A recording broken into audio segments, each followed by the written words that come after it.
PGA Nation, we are back, and we are back with a classic, a fun week. We are heading to Pebble Beach. It's always a fun tournament to watch on TV. It is epic views, an epic golf course to watch. It also comes with a lot of challenges for handicapping. Because we're on the cliffs and on the water, there can be a lot of wind. The weather can change on a pivot's notice. What was it? 2 years ago, we saw the one where there was so much wind at Pebble Beach that the balls were rolling on the green. And even after they stopped, they were still moving. So I don't know if it's going to be that windy this year, but just know that you can get any sort of, the conditions are unpredictable when you're looking at Pebble Beach, which should make things fun for us, especially as we draft this week. But audience, we gave you the first pick last week, and I still blew you out. It wasn't even close. An absolute blowout for yours truly, the draft master. So I'm happy to get into the win column here in 2025. And audience, it was such a poor showing. Even though you did get second, I'm going to give you another chance. I'll give you the first pick again. Let you guys go first. Maybe you guys can get a win with the first pick. And I will be going last, but we'll get into the draft in a moment. Spence, how you doing tonight? I'm doing well. I was telling you off air, Joel. It's kudos to you. That's one of the more decisive victories. If you combine scores, and it doesn't help that I had 3 players not make it through the tournament, taking a pure 0 from Gary Woodland. But if you combine scores from 2 of the builds, your lineup would have probably beaten those. One of the things I always look at, and we're not keeping the scoring system how it used to be. I used to have it from the high-end finishes. You got more points. That has been removed from this go-around of this season of keeping track. But you were like a top, I believe, 200 or 300 team in some of those 25,000 plus person contests. So kudos to you, Joel. Why, thank you. I appreciate it. I did play my lineup, so I knew it was good because I made some money. But I appreciate the kudos and the congratulations. So I'm stoked. I'm looking for a repeat this week at Pebble Beach and do 2 in a row. But the challenge is ahead of us as we brought back David this week for another draft. You were off last week. David, how you doing tonight? I'm good, mate. I'm good. Look, I shared the disappointment of the audience. I granted them the first pick in order that they could take Ludwig Oberg. They were under strict instructions. I was like, I'll give you guys the first pick, but you have to take Ludwig. And after the first round, he's -9. I mean, bear in mind, Harris English won this tournament at -8. After the first round, he's -9. Halfway through the second round, he's like -160 to win this event. And then the flu happened and he got sick, and 10 players withdrew from the tournament, most for reasons of contracting the flu, some for contracting poor putting strokes, but we'll leave that to the imagination. And yeah, I mean, look, he couldn't produce a Michael Jordan flu game type performance out there on Torrey Pines. But yeah, very disappointing. Hopefully the audience can do a bit better with the first pick this time and fade some of that bad juju, which a lot seems to be going to Spence this year in terms of the WGs. Maybe the curse has moved from Joel to Spence for 2025. The curse is so bad. I don't even wish that on you, Spence. I would just feel terrible if you get that curse. It is not a fun curse to have. But I do want to touch on one thing, David. You made a really good point. I can't remember the last time I've seen a golfer in one round go 9 under, and the winning score not even reach what he was after round 1. So that's how crazy it got, after day 1. Obviously, it played extremely difficult, and it was hard to duplicate some of those really good scores. Obviously, people got sick as well. Things changed over the course of the weekend, but it's wild if you can go 9 under in one day and the winner doesn't even get to 9 under of the tournament. So interesting to consider. But it's going to be interesting this week. Only 2 courses this week, but we have no cut. So it'll be 80 golfers. Everyone's going to get 4 days, which I think for drafting purposes, strategy purposes, it changes things. You can take a little bit more risk knowing you're guaranteed 4 days.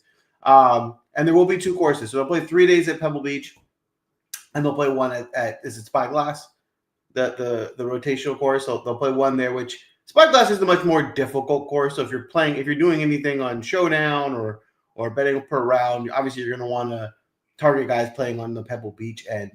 But while we're on that, because it's multiple courses, it always makes Spencer's job a little tougher to handicap, the course breakdown and what to look for. So Spence, enlighten us. What are you looking for this week at Pebble Beach? Yeah, the PGA Tour definitely figured out how to unlock one of its premier courses. They had $20 million to the pool last season, make it an elevated contest, and all of a sudden now you get the best players to show up. You just mentioned it, Joel. There's still going to be that pro-am nature that's going to take place on Thursday and Friday. Players are going to be forced to rotate between Pebble Beach and Spyglass Hill with their amateur partners. As you talked about, you lose Monterey Peninsula from the mix throughout the entire duration. You also lose the amateurs again on the weekend when everything returns to Pebble Beach for the final 2 rounds.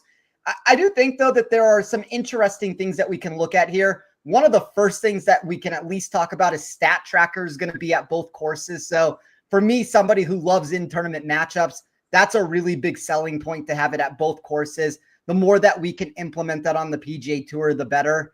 At its most basic level, if we're comparing the 2 courses that we do get, Spyglass is the more difficult of the 2 venues. It typically plays somewhere between a half shot to 2 shots more challenging on any given day. A lot of that natural argument that we talked about last week still comes into play here when it's Torrey Pines North and Torrey Pines South. You get the deviations. Weather ends up impacting tracks. And I think that's where, for DFS purposes, for some of the betting numbers, we can have a different discussion. But I think for DFS, be very aware, specifically for showdown contests, of what ends up happening on Thursday and Friday, because unlike Spyglass's tree line disposition that it has, Pebble Beach has very little protection off the coast. You get greens that measure the smallest on tour. That could increase the need for around the green and bunker play if the winds pick up. As of right now, I'll let David talk about this. I'd be wondering if he sees the same thing. I do think there may be a very slight advantage at this moment for Pebble Thursday, Spyglass Friday. It's more of a DFS answer than anything. It does get really fiery winds there on Sunday. I think at the end of the day, though, like for me, there's a lot of different ways that you can build this. And one of the categories, and it's in my model this week, it's always the one when I go to Pebble Beach that I run higher than anything else. It's putts per green in regulation. It's not the pure ball striking. It's not a pure putting stat. It's the category last year where Wyndham Clark graded #1 overall for me. Got him at 100-1 for that reason. So that is the one area that I hit home over and over and over again when trying to find upside players in this tournament. And you don't necessarily get all the names that you would expect here. So it's a very interesting stat.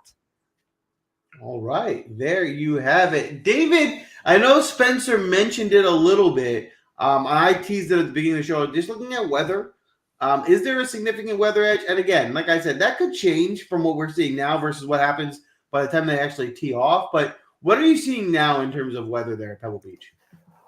I don't think there is at the moment. Look, the wins really aren't significant enough for you to start like ruling out players or ruling in players that are going to be playing on certain courses. I think if it picked up on a particular day, especially given the exposed nature of Pebble Beach, you're probably going to want to avoid that day. If that's going to be the windier day, you'd rather play Monterey and go to the alternate rotation. As you know, we're in the midst of course rotation season here, obviously. I mean, just to reiterate some of Spencer's points. Pebble Beach, you're going to get 3 rounds here. The smallest greens that you get on tour the whole year, it's 3,500 square feet, which is minuscule. They're actually even smaller than that because of some of the mounding and the undulations. And you see the biggest reduction in terms of driving distance. The standard deviation for driving distance compared to regular driving distance is huge at Pebble Beach. You basically get everybody laying up to the same spots. As a result of that, you get this huge portion of approach shots from 100 to 150 yards. So that is really the key that you need to be diving into is 100, 150 approach yards. Everyone's playing from the same area around the green, and putting is going to be really important just because of the small nature of the greens. And I suspect it's going to be quite firm. They haven't had much rain in this area over the last year, so it's going to play pretty tricky, I would say. I don't expect it to necessarily blow out, and you're going to need to be able to fire pins with those approach shots. But take the driver out of hand. Your driver's hardly going to be a factor here at all. There you have it. Driver's not a factor, so if you have your guys that you like outside of the driver, this is the week to tee them up and go after those golfers. We have a draft tonight. We're not going to do first round leaders again. There's 2 courses. There's not odds out yet, so we're going to skip that portion. For anyone new to the show, make sure you log into YouTube. You can draft along with us. The audience drafts their own team as we pull the draft board up. A reminder of how the draft works: we'll do a snake style draft, so that's 1 through 4 and then 4 through 1. kind of like your typical fantasy football draft. The big caveat with our draft is you do need to stay within the DraftKings salary. So what that means is you can't just take all the best golfers. You need to make sure you can afford each golfer to actually play in a DraftKings lineup. Because I won last week, I decided that I wanted the audience to go first. I want to give you guys a chance to get in the win column. So audience, you'll be going first. David second, Spencer third. I'm going to go last. Figure I'd give you all a chance to take me down, even though I'll probably be repeating again for 2 in a row here at Pebble Beach. Without further ado, audience, you're on the clock. So, as I said, log into YouTube, draft along with the audience. Everyone can nominate a golfer, so put in someone you want to take. When it is seconded, so when a second person says that person's name, that is the audience pick. So basically, 2 of you mention a golfer's name, that is who you guys will go with. And then we'll do that each round for team audience. And it looks like the first pick is locked in. And correct me if I'm wrong. Oh no, is it JT or Scheffler? Do we have a pick 8 in the row? It's JT. The JT pick got in before Scheffler. JT locked in. Great pick. I was considering taking him here with my first pick as well. I love the way he's playing. He's not quite priced up at the top tier with the rest of the guys. I think he possesses a lot of upside for this tournament. David, you're up second here with the second pick in the draft. Would love your take on Justin Thomas, and then how are you going to start off your draft? I really like Justin Thomas this week. I think he's a great pick, really key. His approach looks to be back to its imperative kind of best that he does produce at the best of times. He is particularly good with his wedges. He is outstanding around the green. It's a real good recipe for minuscule greens, because if you do miss with your highly accurate wedges, you've got the short game to get up and down and keep the momentum going. So I do like the route the audience are going there with Justin Thomas. Can't blame them or fault that pick whatsoever. All right, there you have it, David. You got your first pick here, the second pick in the draft. Who are you taking? Yeah, so I'm kind of interested in what route to go here, because obviously let's address the elephant in the room. The greatest golfer on planet Earth at the moment still on the board here, Scotty Scheffler at the number 2 spot, and I think that there's a really interesting question here where, if we are going to see this, like the audience typically in that spot would have taken Scotty Scheffler, right? And if we are going to see people avoid Scotty Scheffler because of the hand injury, like he hasn't necessarily rushed back here. He was due to play in the American Express. He said he's not quite ready yet. He deferred to here. We're going to get 4 rounds. We know in those 4-round tournaments, the cream tends to rise to the top. So I think there's an interesting element this week where perhaps you can take Scotty Scheffler and actually get a bit of leverage, because less people are going to him because of the perceived risk with the hand injury. In terms of building my lineup, I think that I'm going to try and take a more interesting route. So, Spence, you're going to have that interesting decision to make in a second. I'm going to take Colin Morikawa here, who has looked like he is due a win for quite some time. He's really, really good with his wedges. Driving accuracy does tend to be a pretty good predictor of success around Pebble Beach in particular. You're going to want to be in the fairways in order to control your spin going into these small, firm greens. He's also played well at the Open, obviously an Open Championship winner, exposed windy golf courses. He's found a success at previously as well. So I think it's a good recipe for him, and he tends to putt pretty well on Pro-Am too. So I think that all of those lining up for a potential Colin Morikawa win this week. Colin Morikawa. I like the Morikawa pick. I like Morikawa this week as well. Spence, you're up here with the 3rd overall pick. Would love your take on Thomas and Morikawa, and then how are you going to kick off your draft? I mean, I think they're very standard selections. That's kind of what I expected to happen with Thomas and Morikawa going in the 1 and 2 spots. They're the 2 most popular players. You could argue Scotty's right there in the mix. A little bit less ownership than you typically get from him, but they're all in that 26 to 28% range. I did not necessarily want to go in this position, and I think if I don't take the player that I'm going to end up passing on, I'm pretty sure you're going to take him, Joel. So this is a very unfortunate outcome of the way that this has played out, because I do feel like I've kind of been trapped into the Scotty Scheffler decision right now. I will take Scotty Scheffler. I will cross my fingers that somebody else ends up falling to me. If not, though, I mean, I do think the Scotty ownership from a DFS construction for GPP contest, I mean, we're used to Scotty being 37 to 45% in most of these tournaments, and probably going to get him somewhere between 25 to 30% at the end of the day. And that's just very interesting from an upside answer. Yeah, I mean, how much time do we need to spend about how good Scotty Scheffler is at golf? Right, that one we know. I gave myself the fourth pick because I wasn't planning to go in this guy direction. When I saw the draft was breaking out, I was like, at 4, if he's still there, I'm not going to pass on the best golfer in the world. So I would have taken him here with that pick, Spence. But it wasn't my plan to start the draft. I just didn't think he would have fallen before. So I'm okay with this. I'm going to pivot. I was going to take JT, so that's gone too. But one of the guys I wanted with his first 2 picks that did come to me, and I'm happy to start my draft off with Hideki Matsuyama. So I know, no surprise, I'd probably draft him more than anybody. I'm a big Hideki guy, but for a lot of reasons, I think this course makes a lot of sense for Hideki. We know he's playing well. He's already won a tournament this year. And you talk about a guy who's strong around the green, on approach, being hit these small greens. I think Hideki could have a really good week at 9,600. The price is right as well. With my next pick, I'm gonna start to get some value, and I'm really just contemplating. I kind of think I could wait another round to take this guy, but I'm going to take him now just in case. Another one of my guys. I definitely draft this guy more than anyone. You probably draft him every other week. He had a great showing last week. I just feel like DraftKings disrespects his pricing. I feel like he should be priced up more than he has by now. He's consistently giving you good results. He usually doesn't get you top 5s like he did last week, but he gets you a lot of top 20s, and that's Andrew Novak. I mean, he played great last week. He's coming back again this week. For whatever reason, they've only priced him at 6,700. I wouldn't have been surprised if he was at 8K. I mean, the way he's been playing. So I think they've significantly underpriced him. And from what I'm thinking, I'd love to get what you guys have on yours. The ownership to me doesn't even look that high. So if you're going to give me a guy who I think is significantly underpriced and he's only going to come in at under 10% ownership, I love the Novak play this week. Spence, what are you seeing for ownership for Novak? 4.29%, which kind of to your point, Joel, there's extreme leverage there in my model based off of that. That's exactly what I was thinking as well. So, I think the one thing that I give people pause is, do you really think Andrew Novak will give you back-to-back top 10s in 2 weeks? I don't know, but he doesn't even need it. 6,700. If he gets you a top 25, I'd be thrilled with that at this price. So he doesn't have to get you another top 5 to play value at this price. All right, Spence, you got the best player in golf, 11,900. How are you going to build up the rest of this lineup?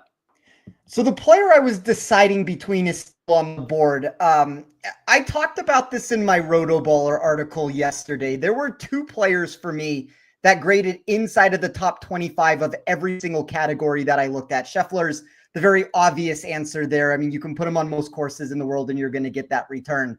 The other name ended up being Patrick Cantlay. So I'm going to take Patrick Cantlay.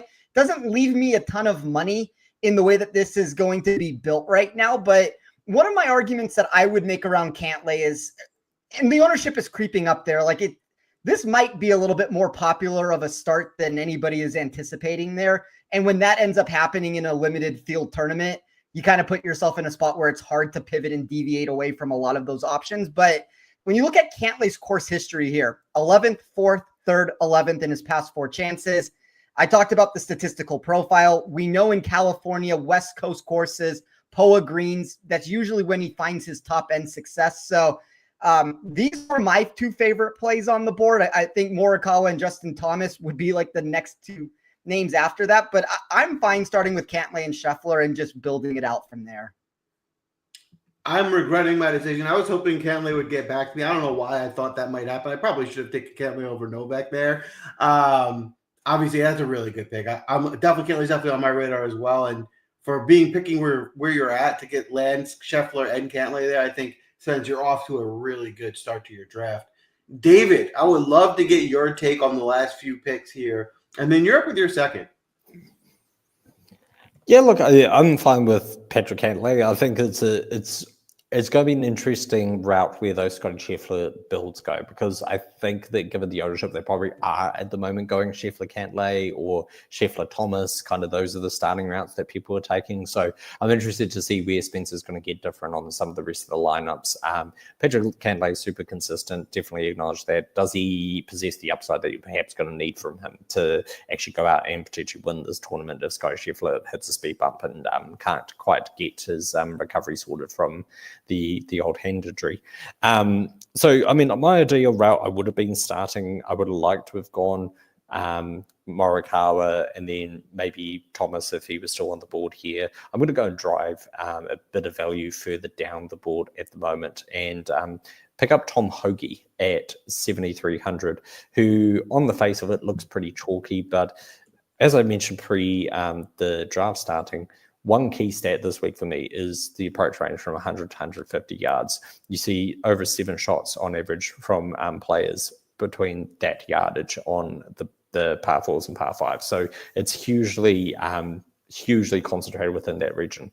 There's only one golfer on earth in the last 12 months who's been better than Scotty Scheffler within that range, and that's actually Tom Hoagie. And we've seen him come out, play very well at courses where typically hasn't possessed the game necessary to be all that successful at, like the Century. He finished 8th in a very, very high-class field, another signature event. He started the year really strongly. He's a previous winner here as well. I think that again speaks to his strength.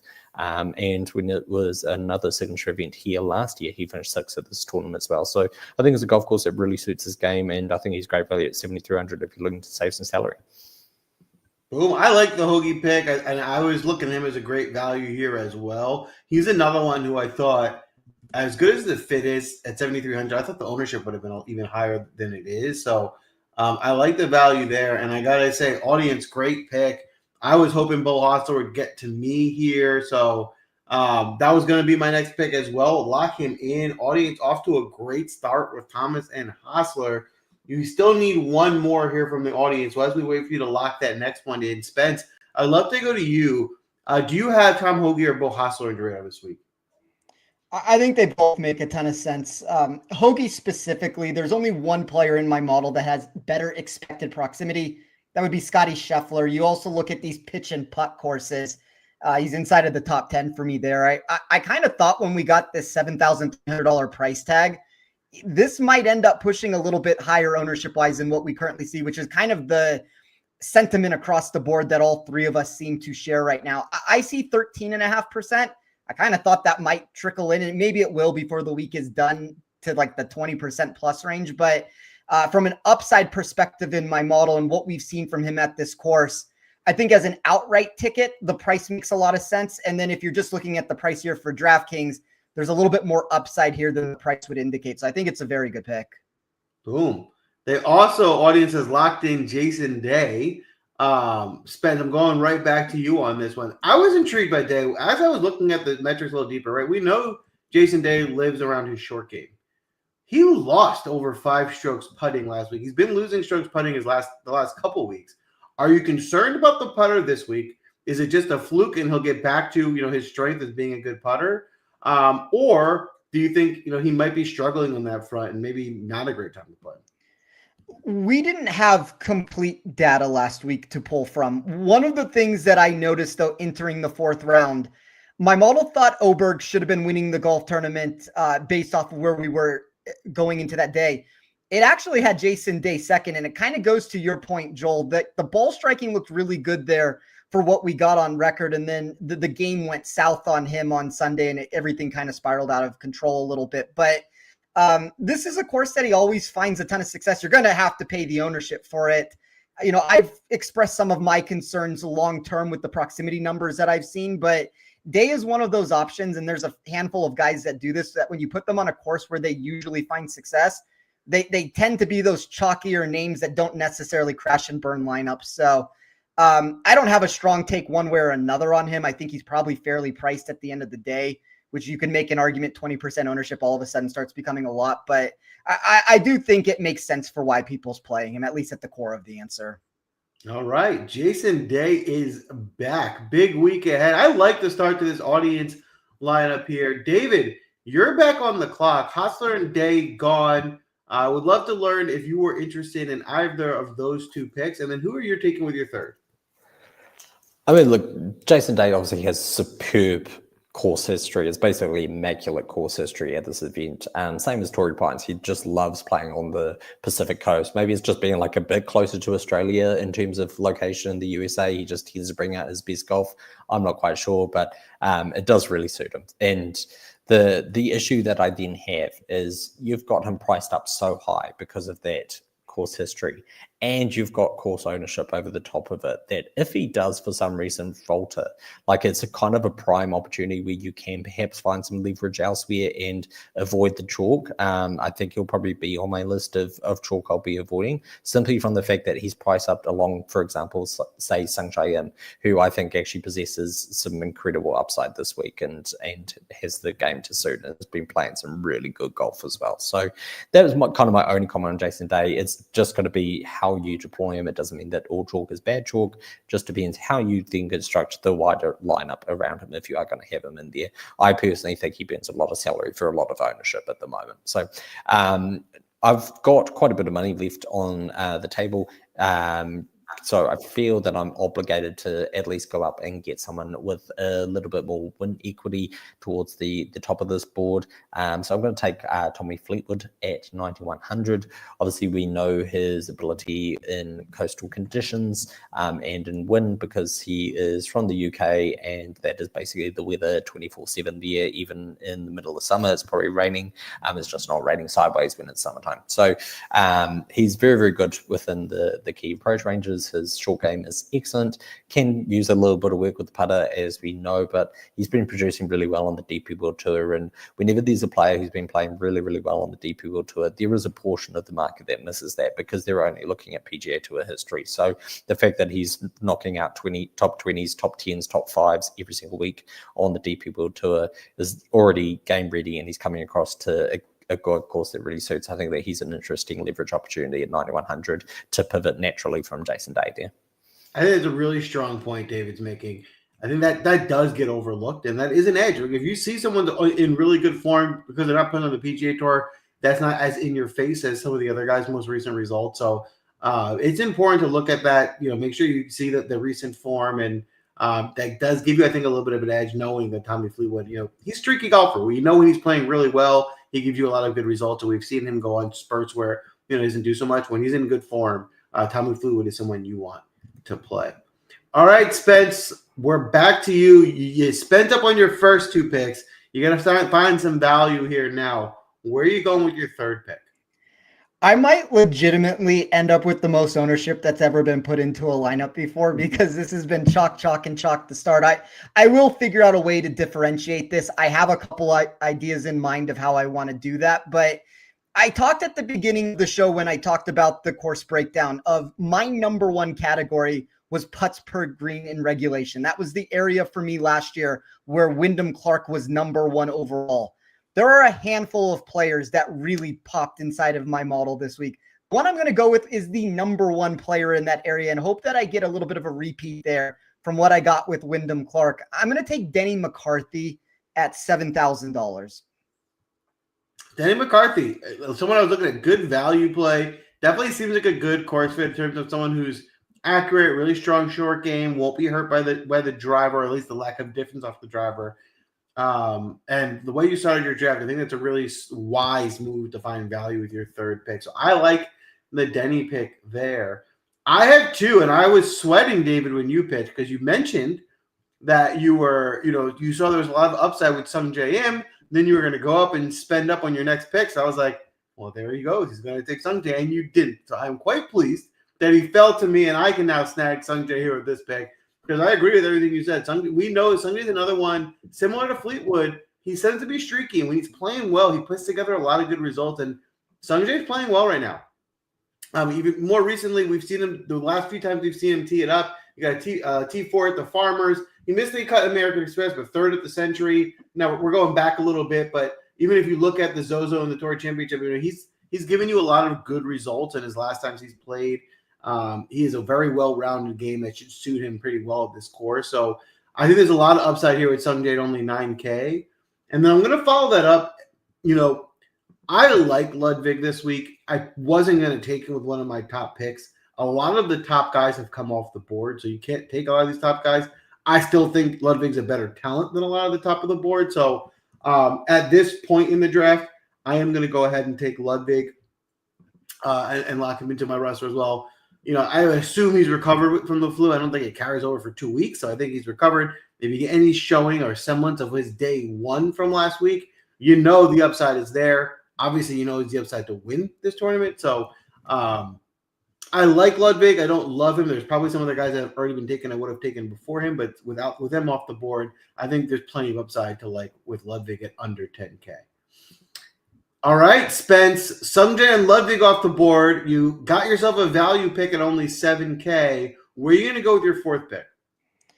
The one thing I want to say really quickly about Oberg, Joel, before I even give this selection is I think if you build a model or you get returns, you will notice Oberg's a lot closer to a lot of these names that have 27, 28, 29% ownership. Oberg's going to probably go out after everything that happened last week at 13, 14, 15%. So in a week where there's only 80 players and you're trying to figure out a way to get different, Oberg does accomplish that. And I think from a leverage standpoint, there's a lot to like about that answer. I certainly wouldn't be telling people to get off of him. There's enough reason to kind of try to get different with that selection. I'm going to take a little bit of a middling sort of ownership route here on a golfer that I swear I feel like every single week has been the highest owned player. And this is now the first week where the general public has seemed to move in the other direction on him, at least ever so slightly. I'm going to take Max Grazerman here. I know we're still in the early stages of him on POA. We saw at the Farmers last week, this was not the result that anybody wanted. It's the reason why I faded him during that tournament. You had a very popular, expensive version of Grazerman that didn't miss the cut, but outside of the top 40 is not going to pay off any of those things. But I kind of like that he got a really tough test in there. And now you put him at, yes, POA again, but now it's this birdie potential course at sub 6,900 yards. I think with Grazerman here, like if you would have reversed this and you remove last week's tournament from the equation and you just enter him here from where he was at, I really think if you put Grazerman at 7,800, he probably goes off the board at 20% owned. So I'm going to consider this one to finally be a discount on a golfer that I have faded over and over and over again, it feels like in the last couple months. Grazerman off the board. You know, he's someone that I've been looking at a lot over the last couple of months. It kind of feels like he's due for another big result. I like the Grazerman pick here. David, would love your take on Grazerman. And then you're up with your fourth pick as well. Yeah, look, I think it is an interesting spot to consider Grazerman just from a ownership percentage avoidance. He's obviously got plenty of distance off the tee. That's not going to be as much of a factor here, but he teams that up with a really good putter. And that's really how he's been combining his results, is go to these golf courses where he can just absolutely bomb it, and then he just makes a hell of a lot of putts. I have some slight concern about his metrics with approach under 150. He tends to be a bit better with his longer approaches. So I'll be interested to see how that kind of plays out this week as well. Looking at what you have left, audience, and knowing which kind of route you're going to have to go as a result of that, I'm going to go here and take a little bit of ownership on Russell Henley, who last time we saw him was 10th at the Sony Open, another coastal golf course, narrow, fiddly kind of course, similar kind of test to what you get at Pebble Beach. Previously, he has had a 15th here. He's got correlated form at Harbour Town at the RSM Classic as well. So Harbour Town in the last 4 years, he's finished 9th, 12th, and 19th. He's finished 6th there in the past as well. And then at Sea Island, the RSM Classic, a similar kind of recipe, got an island course and then more of a tree line kind of course played alongside each other at the coast, similar type of field previously to the Pebble Beach Pro-Am as well. He's had a lot of success there over the years, consecutive top 22s all the time. Russell Henley can't be competitive at every golf course, and part of that is his lack of driving distance off the tee, but his accuracy and his approach is excellent. That really can come and play, and he's a very, very good putter as well. So do I think he can close the tournament? Probably not, but the fact that he is priced so inadequately really at 7,900, I'm happy to take the risk and just hoping that, say, he gets a top 10, I'm getting value for him at that number. All right, lock it in. Russell Henley, on paper, he does seem like a great course fit. You know, he's playing well. He's under 8K. I think there's plenty of upside there with Henley, so I really like that pick. Audience, your guys are doing a great job, not just tonight, but all season. Getting your picks in on time. Round of applause for Team Audience here. Both are locked in. Taylor Pendrith and Nick Taylor. So really locking in the Taylors here in this round, but I think they're two very solid picks. We saw Taylor Pendrith is really making a turn. I think he's an elite talent. It's not a fluke. I think this is a guy that's, especially with a lot of the live guys gone, I think he's elevated himself to a kind of like Class B golfer on tour, and he's been getting pretty consistent results. I like Pendrith a lot, and I think this course is a really good fit for him. His short game, his putting, are his strengths. He can get nuclear with those, so I think he could have a really good week at 8,300. And then Nick Taylor is playing well at 7,200. And it was the guy we had mentioned a few weeks ago as a player who, and then he came out and gave you the result. So going back to him here is certainly understandable. David, would like to get your take on Pendrith and Nick Taylor. Well, now I'm a little bit disappointed in myself for taking Russell Henley, because the player that I was hoping to get on the wraparound was Nick Taylor. So Nick Taylor's past winner here. He has been a prolific winner when he's found himself in contention at these events over the last couple of years, like prolifically. So he's now arriving on a golf course when coming off a win into 12th at a golf course he's won previously. He's excellent with his wedges. He knows how to close out tournaments. I think he's excellent value at 7,200, and he's only 8% owned. It's like almost like, oh, you won a tournament recently, so you're probably not going to do that again soon. And 8% in this type of event where there's only 70 odd players playing in the tournament, 8% is actually pretty low for somebody who's coming in as a past champion on this course and having won 2 starts ago and backing up with the 12th. Like, Nick Taylor is absolutely great value, and I thought I could snag him here. So well done to the audience. You know what that means, that you now have the bad juju on you for stealing pick from me, and he'll probably, he can't miss the cut, but he'll probably finish like 62nd or something as a result of this. So I'm going to have to divert a little bit from our original plan. Someone else who is in my DFS player pool this week is Eric Cole. Now, if we're talking about players who need a golf course that takes driver out of hand, Eric Cole is probably the number 1A example of that. He is neither long nor accurate off the tee, and that is a real problem. However, he is very accurate on approach, and that is really key. He has performed well on very, very similar golf courses. He was a third at the RSM Classic, backed that up with a 15th. He's played here twice, and he's finished 15th and 14th in 2 appearances, one of those being a signature event. So I think this is a course that really suits him. I discount what he did at Torrey Pines. That is literally the weird spot on earth for Eric Cole. And this is a much, much better setup for him in 6,800. I think he's great value. Boom. Eric Cole, lock it in. And this does feel like one of the types of tournaments where as soon as you start overlooking Cole, people aren't talking about him. Boom, he pops up in top 10s on you. This does have a feel. It does a good course fit for his game, where he could come up at 6,800 and give you a really solid result.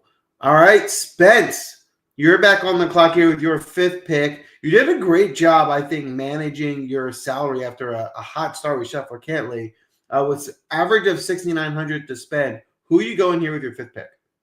So I really like the Eric Cole selection. That was the plan that I was going to go down and kind of leave myself open. But I'm going to pivot away from that right now. And I'm going to go to the very bottom of the board just so I don't find myself into a position here to where I don't think anybody's going to take this name, but maybe you'll make the decision for me at the top of the 2 names that I'm looking at, Joel. So that's fine. But I'm going to take Matthew Pavon at 6,100. I know some of the recent metrics from him are extremely alarming. The approach play at the Century and the Farmers, he's lost 8.8 strokes in those areas. But I mean, this was a tournament last year where he found success, much different lead-in form than what you're going to get right now. I certainly understand that, but my model is not one that typically loves Pavon, and like, at least for the price of when you get down in the $6,000 range, Eric Cole would be the best option down there for me. All of a sudden, you kind of get some mixes and matches of where it makes sense. I am going to make this be my differentiator for this build. He's going to be 1 to 2% owned, and I think that's a way to at least take a really chalky lineup and try to get unique. Boom, Pavon off the board. David, I know you've drafted Pavon in the past. He was been one of your picks before. Would love to get your take on Pavon for this week as well. Yeah, I mean, in one of the spots we famously took him was the Farmers Insurance Open 1 year ago and got him at 151 to win the tournament. I personally, I think he's much better suited to those really strong driving golf courses on the DP World Tour. That was where he found most of his success. He can be pretty boom or bust. I think the fact that he finished third here is notable last year. So I do take Spence's point on that. And as a result of the fact he isn't in the best form, you are getting a very, very good discount in terms of both the price and the ownership. Look, maybe you can roll the dice. I think he does have some upside. I just personally prefer him at golf courses that I think are a little bit stronger in terms of when drive is going to be needed to be used. In saying that, he finished fifth at the US Open last year as well. If this is going to be firm and fast, this has also been in the rotation of US Open venues previously as well. So if it is going to play like that, Matthew Pavon could be a little bit sneaky and get you, will certainly get you different in terms of your build. Ooh, all right. There you have it. I'm going to wrap up my draft here with Robert McIntyre and Nick Dunlap as my final two picks. So I'll explain both picks. I'll start with Dunlap. With Dunlap, his driver's a mess. Outside of his driver, he's been really good. His proximity numbers are fantastic. He's above average, at least up around the green, and he can get nuclear with that putter.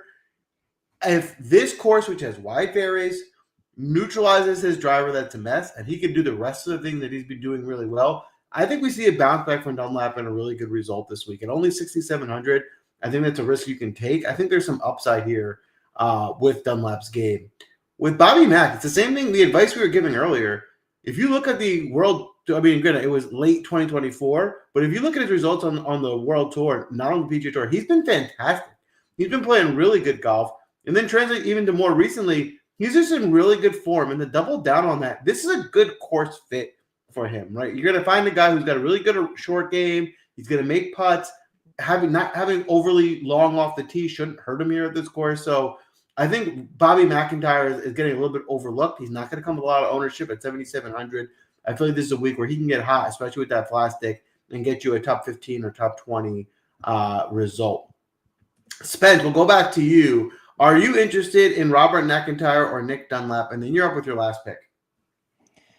I mean, honestly, Joel, I'm very rarely interested in Nick Dunlap, which has probably burnt me more often than not in this. The one thing I will say about him, though, is you're going to get leverage in this spot. He's one of the better leverage options down in the $6,000 range. And at the $6,800 price, which is something that is going to be different here with him being this cheap, he's technically a very slight value. So, I mean, I guess there's something to be said about that.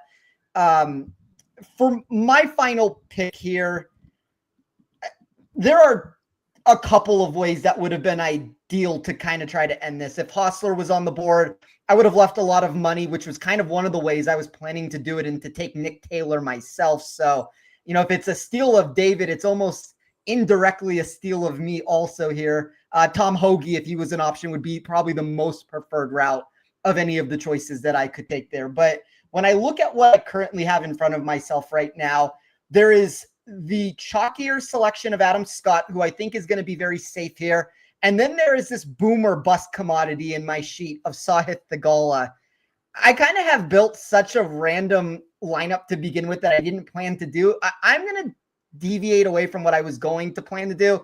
I'm going to take Sahith Theegala here at 7,700. Terrible result the very first time he played this tournament in 2022. 20th place last year. There are two marks to Theegala's game that I really liked about him. One is that putts per GIR number inside of the top 15 of my model there. The other one is when you look at his actual proximity numbers in very high winds, we do not think of Theegala as necessarily being a good approach player, but he's actually seen an uptick when you put him in some of these gustier conditions. So I think the win could be a benefit for him in a roundabout way. And, this is a golfer that runs very hot and cold. I only see him at about 5% ownership right now. That is a very small number for the upside that he could potentially possess. But you have to know what you're signing up for here. The floor is probably lower than most of these names that we could discuss. All right. Lock it in. Spence's team wrapped up. Strong looking team. He found a really nice way to balance out that roster with a hot start in Scheffler and Cantlay. David, would like to get your pick on the last few picks, and then you're up with your last with 8,700 to spend. Yeah, look, I think interesting options across the board. I think there's a lot of leverage. I think this is kind of naturally what happens in these signature events as well, where we've got this reduced field and we've then got to kind of pivot and divert and make cases for a bunch of different players that won't necessarily actually be in our primary lineups when it comes down to the end of the day. So, look, I think Spence, after a very, very chalky start, has now found more than sufficient leverage with a number of players, which I think is really interesting. Also, really like your construction there as well, Joel. I think that you've got a good mix of high-end upside players who can all finish top 10, and then a few kind of surprises in there as well with a bit of leverage. So I think they're really interesting ways to consider constructing a lineup, especially in an event like this where you have got such a small field and a pretty limited talent pool, and you are going to see natural concentration of ownership in logical places as a result of that. So in terms of the rest of mine, I've got a number of options here. Obviously, I've got Corey Connors within this price range. He's never really found success at this golf course, although he is very, very good with his wedges. He's kind of very good with his approach throughout the bag, to be honest, though. And so I can kind of avoid him here. I do consider Wyndham Clark an obvious threat. He's obviously the past champion here. He found success at that golf course, and we know that he loves to play up in signature events. It kind of doesn't matter what form he comes into these events. It's like almost as soon as Wyndham Clark sees the prize purse that's on offer at these events, he seems to find a way to tune up and play well. He did the same at the RBC Heritage, which I wouldn't necessarily mark as a Wyndham Clark course either, but does have very strong correlations to Pebble Beach. Instead, I'm going to go and leave a little bit of money on the table, and I'm going to take Keegan Bradley here instead, who has a good all-round game. Is one of the strongest between 100 to 150 yards, which I do think is very, very key this week. He has finished 11th and 15th in 2 of his 3 appearances at Pebble Beach. One of those was back in 2011 on debut at this tournament in his first look at it. So that's always a mark for me if a player can come out and like a golf course straight away. And yeah, managed 11th this time last year. That was off the back of a 43rd at the Farmers Insurance Open. So not necessarily his best result the week before. He still came out and played very well in a signature event here. This time he comes in off the back of a win in the playoffs, and then a 5th at the Hero, 15th at the Century, 6th at the Sony Open, and 15th at the Farmers Insurance Open. So it looks like he's playing really good golf again. I'm sure that he is giving himself as captain of the US team also the best chance of making that Ryder Cup team, and it'll be a hell of a moment if he managed to earn his way onto that team as captain with his own play. A result here this week could go a long way to doing that. Boom, Keegan Bradley off the board. He was fun to watch last night. I watched a little bit of the TGL.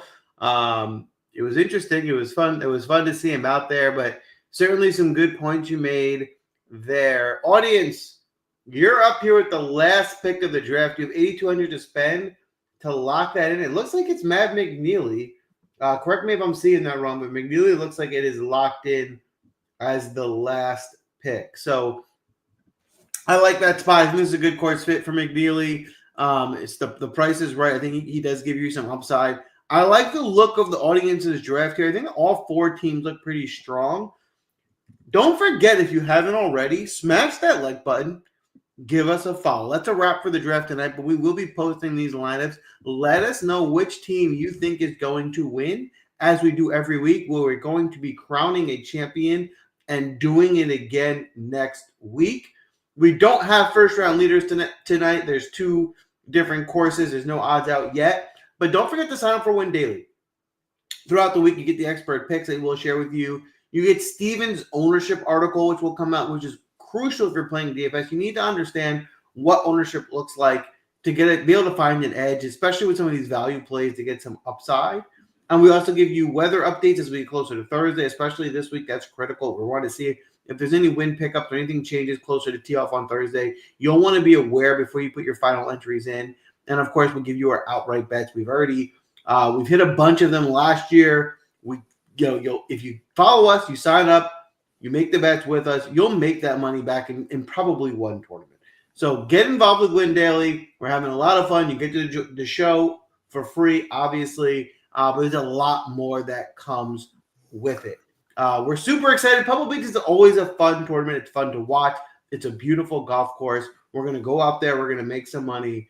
And then we're going to crown a champion as we always do. All right. What did I forget?